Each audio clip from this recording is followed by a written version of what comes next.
The rain hammered against my windshield as I drove down the dark highway.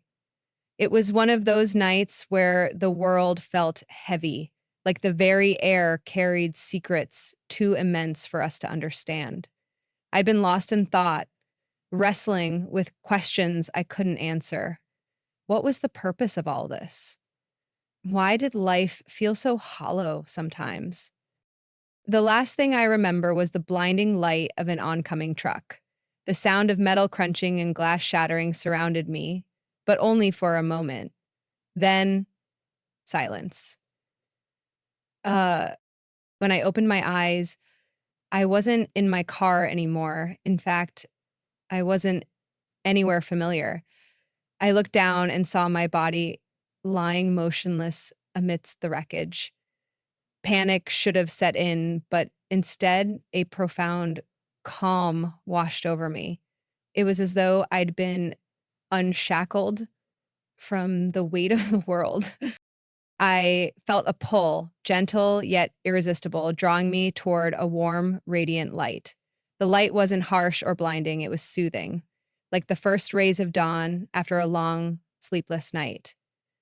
As I moved closer, a figure emerged, calm, serene, and glowing with an otherworldly presence. His eyes held a depth that seemed to contain all the wisdom and compassion in the universe. I somehow knew who he was before he spoke. Um, it was Jesus. You have questions, he said, his voice like a melody that resonated deep within my soul. And I have answers, but you must be ready to listen. um, I nodded, though words seemed unnecessary.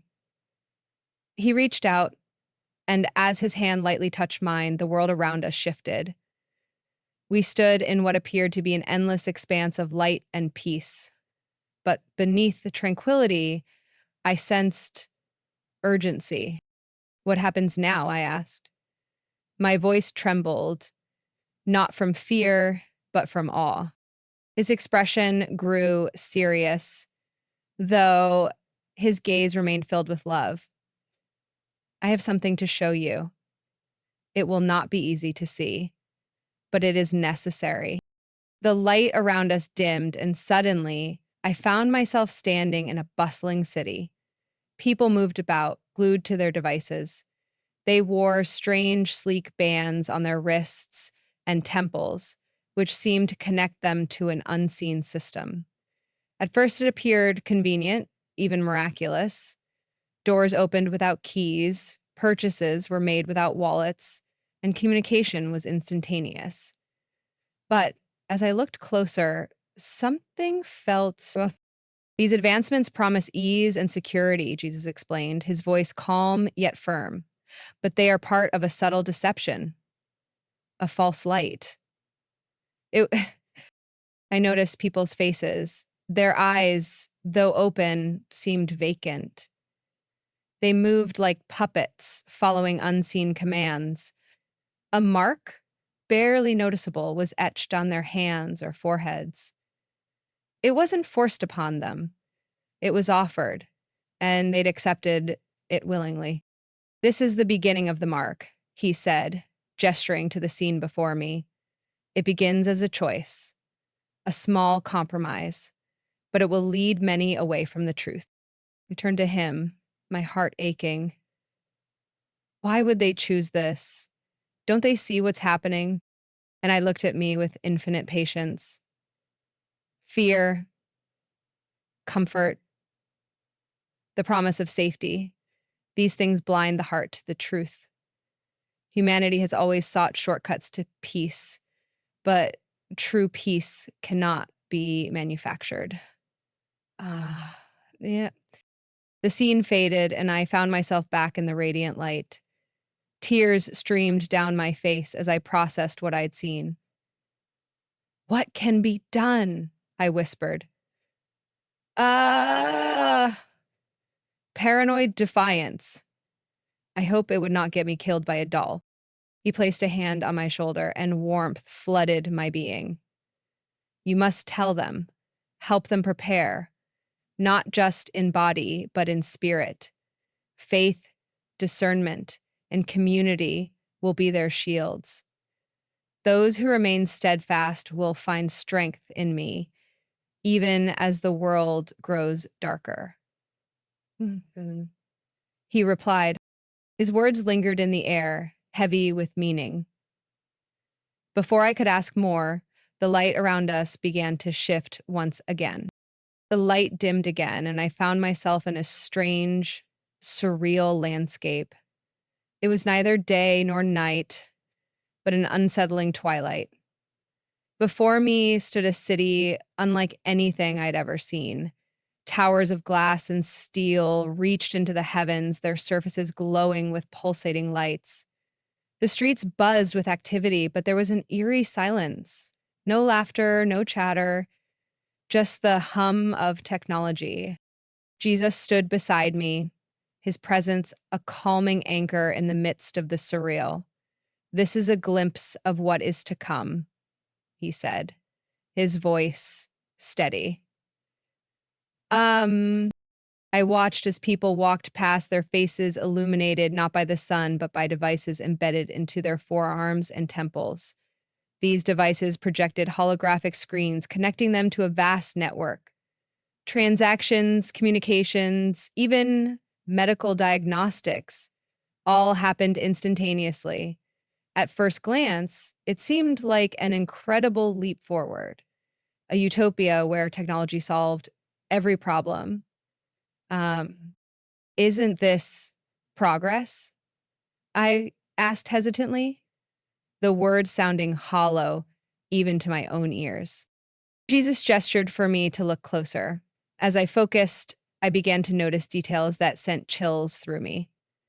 The people's movements were precise, mechanical, almost robotic. Their faces showed no joy, no sorrow, just a blank, detached expression. And then I saw it, a mark, faint but unmistakable, etched into their hands or foreheads. This is how it begins, Jesus explained, his voice carrying both sorrow and urgency. The mark will be introduced as a solution, a means to simplify life, to enhance security, to unify humanity under the guise of peace. The scene shifted slightly, showing a crowd gathered in a grand plaza. A charismatic figure stood before them, addressing the masses. His words were smooth, persuasive, dripping with promises of a better tomorrow. With this, you will no longer need to fear theft, illness, or hunger. All your needs will be met, he proclaimed, holding up a small device resembling a sleep chip. The crowd erupted in applause, their faces alight with hope. But as I scanned the scene, I noticed a small group standing apart, their expressions conflicted, even fearful. They huddled together, whispering among themselves, and I realized they were the ones resisting. They see the truth, Jesus said, gesturing toward them, but the road they walk will not be easy. The world will not tolerate dissent. Those who refuse the mark will face persecution, isolation, and hardship. And I love this line so much because as he spoke, the vision changed again. I saw a young mother with a child in her arms pleading at the entrance of a store. The clerk, emotionless, pointed to a scanner at the door. She held out her hand, trembling, but the scanner beeped in denial. Her mark was missing. She was turned away, her cries for help drowned out by the indifference of the crowd. They cannot buy or sell, Jesus said softly, unless they accept the mark. It will become more than a convenience. It will be a necessity, and those who refuse it will be treated as outcasts. I turned to him. my chest tightening with emotion. But why? Why would people accept something so dangerous? He looked at me, his gaze filled with both sorrow and love. Fear is a powerful weapon, the promise of safety, the allure of comfort. These are chains that bind the soul. Many will not see the deception until it is too late. I couldn't speak. The weight of what I was seeing crushed me. But there was more to come. Jesus raised his hand, and the scene shifted once again. Now, I stood in a barren wasteland. The once glorious city was in ruins, its towers crumbling, its streets empty. The sky was a sickly gray, and the air felt heavy with despair. Scattered among the rubble were people, weak, broken, their faces etched with hopelessness. They clutched their marked hands as though trying to erase what could not be undone. These are the consequences, Jesus said, his voice heavy with sadness. The mark is not just a physical symbol. It binds the soul. Those who accept it turn away from me, placing their faith in a false savior, and in doing so, they sever their connection to the eternal. Tears streamed down my face as I watched the scene. The people's despair was palpable, their cries echoing in my heart. Ugh, are you an idiot? I asked, my voice barely a whisper. He shook his head gently. The choice is theirs to make, but once made, it cannot be undone. That is why it is so important to prepare now, to strengthen faith, to build communities of believers who can stand firm when the time comes. I felt a deep ache in my chest, both for the people who would be deceived and for those who would resist but suffer for it.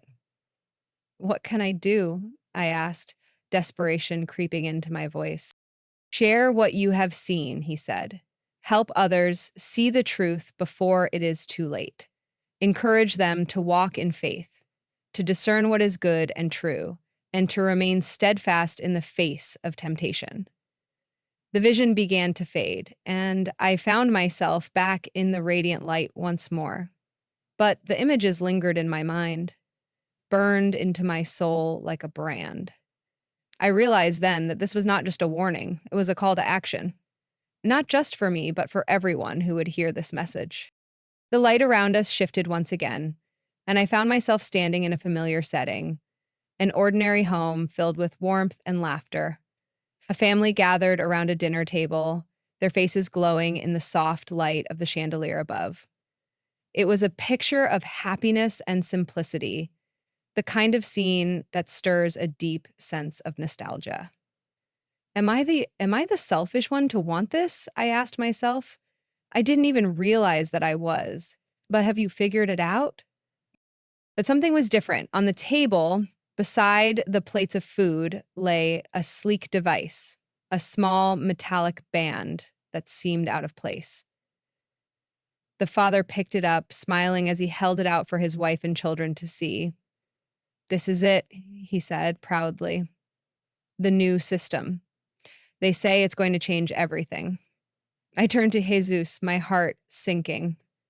How does it begin like this? I asked, though I already sensed the answer. Bill, it begins with trust, he said softly. Trust in systems, trust in technology, trust in, promises that seem too good to refuse. The father demonstrated the band's capabilities, waving his hand to pay for groceries displayed on a holographic screen. The family watched in awe as he showed how it could monitor health, provide instant access to funds, and even unlock the door to their home. No more passwords, he said. No more wallets, no more worries. Everything is just easier. The children clapped excitedly and the mother smiled, though a hint of hesitation flickered in her eyes. But it was fleeting. gone in an instant as the father reassured her. Everyone's getting one, he said. It's the way forward, prior rebel. I can't remember. It's, Jesus turned to me, his expression calm but grave. This is how it begins, with convenience, with promises of safety and simplicity. People will welcome it into their lives, not realizing the cost. As I watched, the scene shifted to a larger scale. Advertisements filled the airwaves, showcasing the wonders of the new system, advertising the wild pictures and the insurgicized injury score. Employees nearly dropping off. Governments endorsed it, framing it as a solution to the world's problems.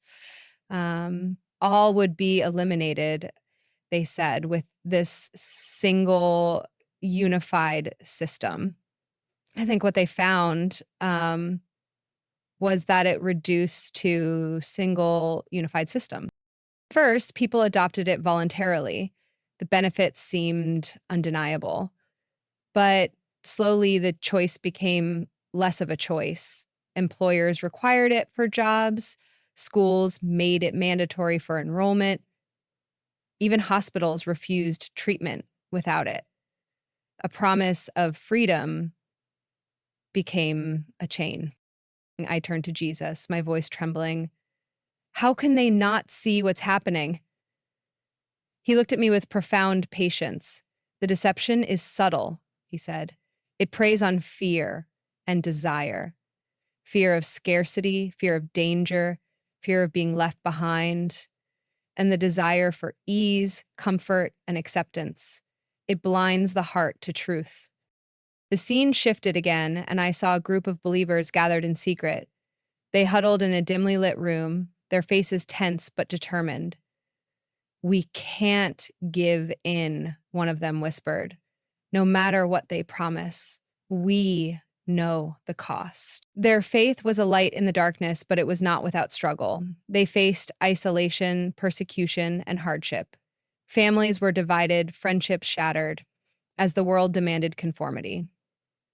Faith will be tested, Jesus said, his voice filled with both sorrow and hope. It will not be easy to stand against the tide, but those who remain steadfast will find strength in me. The authorities dragged him away, his cries echoing in my mind. But even in his suffering, there was a glimmer of peace in his eyes, a peace that came from standing firm in his faith. I turned to Jesus, my heart aching. How can they endure this? I asked. My strength, he replied. Faith is not about never feeling fear or doubt. It is about trusting me even when fear and doubt surround you. Those who place their faith in me will find a peace that no power on earth can take away. The vision shifted once more. I saw the gradual erosion of faith in those who accepted the mark. At first, they felt relief, a sense of security in the system they had joined. But over time, their connection to the divine faded. Their prayers grew hollow, their hearts restless. The system demanded more and more until they were nothing more than cogs in a machine, their souls weighed down by regret and emptiness. This is the cost, Jesus said, his voice heavy with sorrow. The mark is not just a physical symbol. It is a declaration of allegiance. Those who accept it turn away from me, placing their faith in what cannot save them. Oh, yeah. I stood in silence, the weight of his words pressing down on me. The subtlety of the deception, the way it preyed on humanity's deepest fears and desires. It was overwhelming. And yet, there was hope. Not all will be deceived, Jesus said, his voice softening. Many will see the truth and stand firm. Their faith will shine like a beacon, guiding others to me and to one another. As the vision faded, I felt a deep sense of urgency. The mark was not just a distant threat, it was a warning for all of us to examine where we place our trust, to strengthen our faith, and to prepare for the challenges ahead. As the light around us softened, I found myself standing in a peaceful meadow. The chaos and deception of the visions faded, leaving only the soothing rustle of grass and the distant sound of a stream. The presence of Jesus beside me felt stronger than ever, a steady reminder that, despite everything I had seen, hope remained. I turned to him, my voice trembling. How do we prepare for something like this? Yeah. How can we, how do we prepare for something like this? How can we possibly withstand what's coming? And Jesus looked at me with infinite compassion, his gaze piercing yet gentle. The foundation of your strength lies in faith, he said. But faith without action is like a tree without roots. You must prepare not only in spirit, but also in community and in the practical matters of life. Anyway, his hand gestured toward the horizon and the meadow transformed. I now saw a small village, a community of people working together. They tended gardens, repaired homes, and supported one another with kindness and purpose. It was a stark contrast to the isolated digital world I had seen earlier. Here, there was no emptiness, no despair, only connection and resilience. Begin by strengthening your faith, Jesus said, his voice firm yet encouraging. Faith is not merely belief, it is trust. Trust in me even when the world grows dark. Seek my presence daily through prayer, reflection, and scripture. Let your heart be anchored in the truth. As he spoke, I felt a deep sense of clarity. Faith wasn't just an abstract concept. It was an active relationship, one that required nurturing. But what about the others? I asked. How can we help them?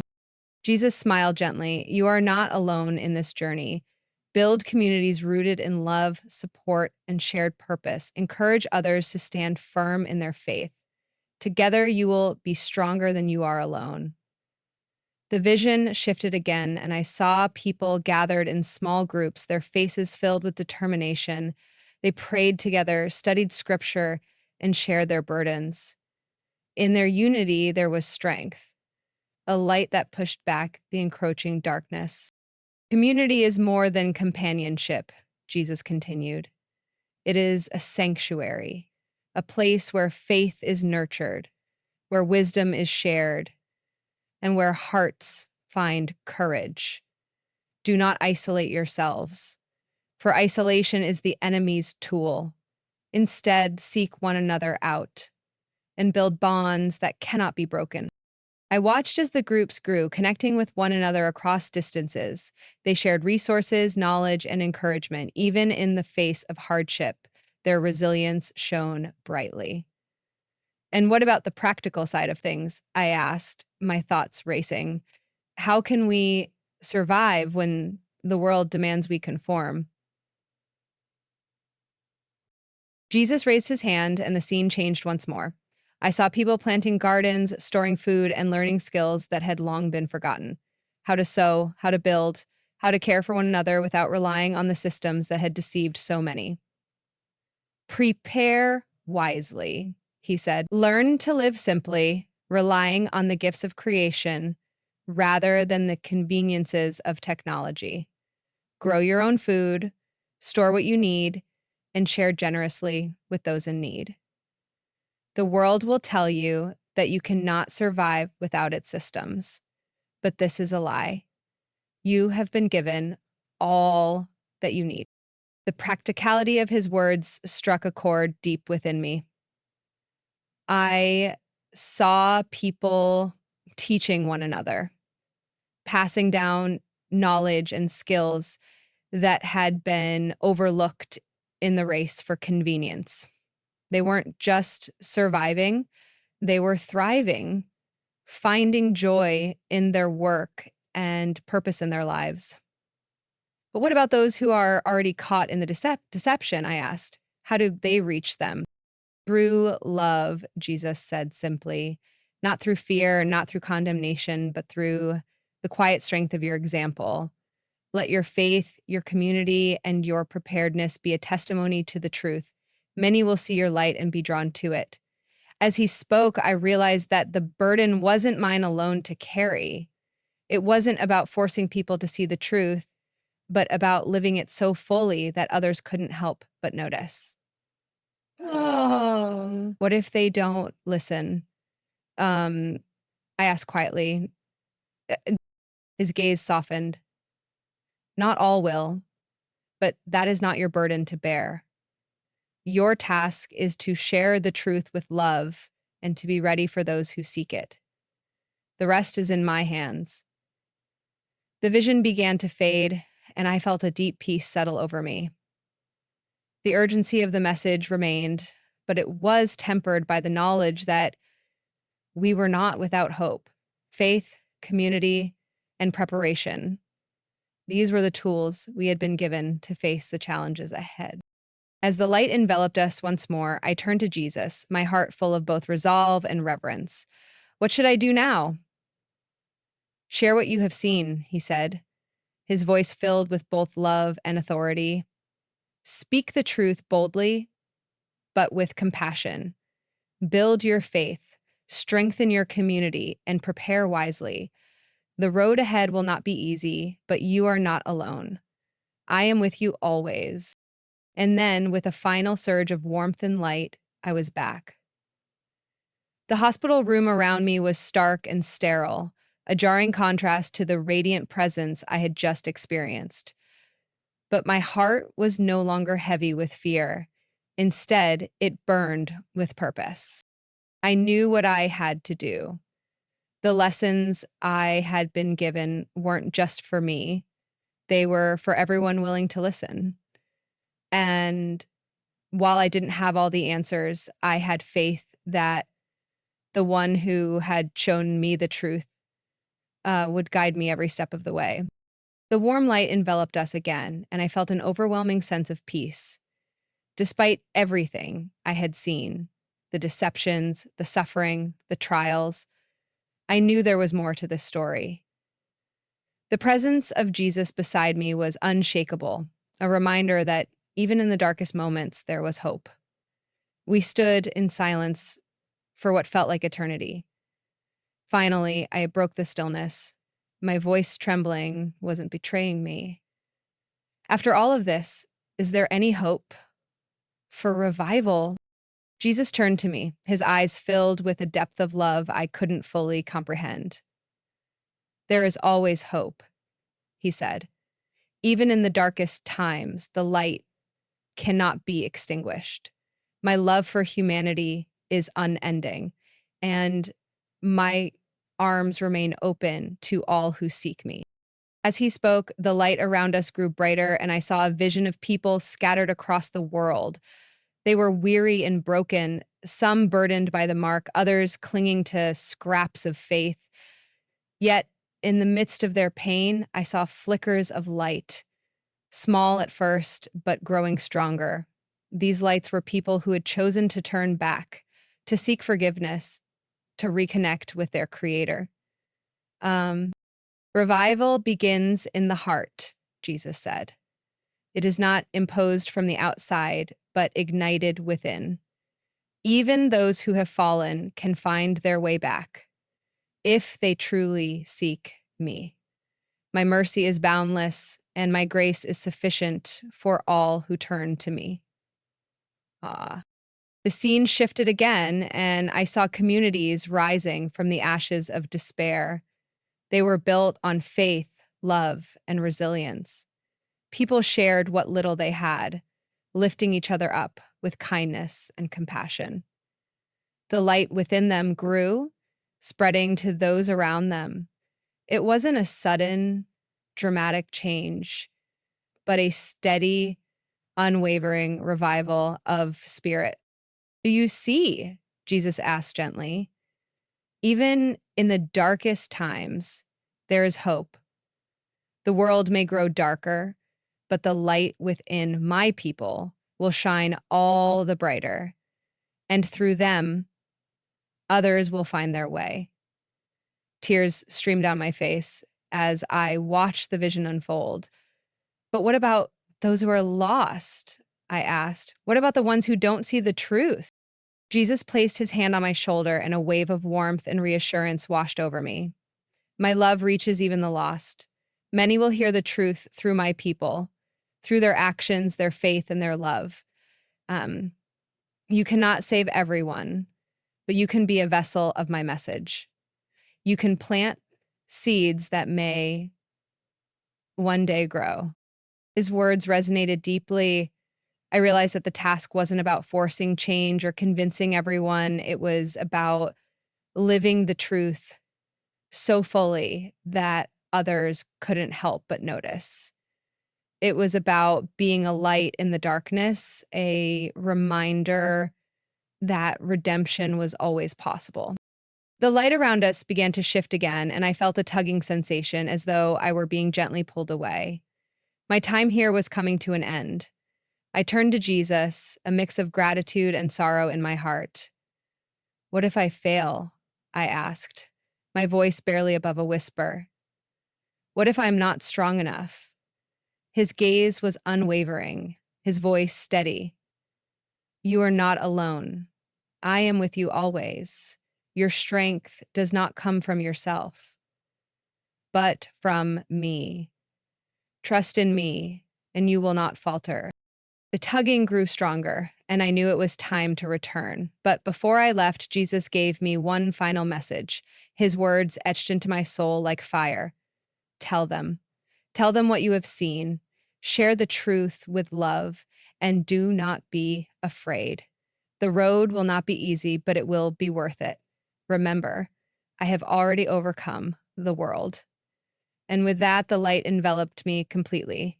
For a moment, there was nothing but warmth and peace. Yeah, then suddenly I was back. I opened my eyes to the harsh fluorescent lights of the hospital room. My body ached, and the steady beeping of machines filled the air. A nurse gasped as she noticed me stirring, and soon the room was filled with commotion. Doctors and family members crowded around me, their faces a mix of relief and disbelief. But amidst the chaos, I felt a profound stillness within me. The mission I had been given was clear, and my heart burned with a renewed sense of purpose. Um, the memories of my experience were vivid, every detail etched into my mind. I knew I had to share what I had seen, not with fear or condemnation, but with love and urgency. As I recovered, I began to speak. At first, my words were hesitant, unsure of how they would be received. But as I shared the visions, the lessons, and the hope I had been given, I saw the impact it had on those around me. Some listened with curiosity, others with skepticism, but many with a hunger for the truth. I knew the road ahead would not be easy. There would be resistance, doubt, and even ridicule. But I also knew I wasn't alone. The strength I needed didn't come from me. It came from the one who had shown me the way. And so I began my mission to live the truth, to share the message, and to be a light in the darkness. The world may grow darker, but I held on to the promise that the light would never be extinguished. There is hope. There is always hope.